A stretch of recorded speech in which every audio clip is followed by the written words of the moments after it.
Afternoon. Hello, এই যে আজকে একদম সোজাসুজি মাছ রান্না দেখাই দিলাম। এই যে মানে পাবদা মাছ, এই যে পাবদা মাছ আলু ঝিঙ্গা দিয়ে পাতলা করে ঝোল করব। পাতলা করে ঝোল করব। মাছটা এখন দিয়ে দেব ঝোলের মধ্যে। মাছগুলো এখন ঝোলের মধ্যে দিয়ে দিব।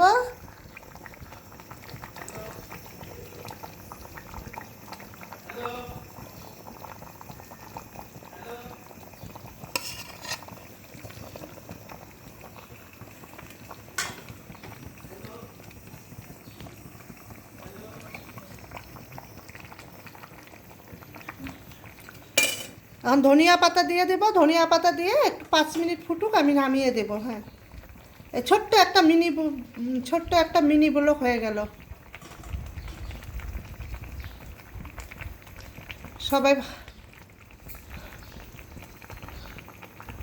মানে ঝিঙ্গা আলু দিয়ে কালি জিরা পেঁয়াজ সম্বাদ দিয়ে ঝিঙ্গা আলু দিয়ে একটু জিরার গুঁড়ো লঙ্কার গুঁড়ো দিয়ে কষিয়ে নিয়েছিলাম। তারপরে যে জল দিয়েছিলাম, জলটা উতলানোর পরে মাছগুলো দিয়ে দিলাম।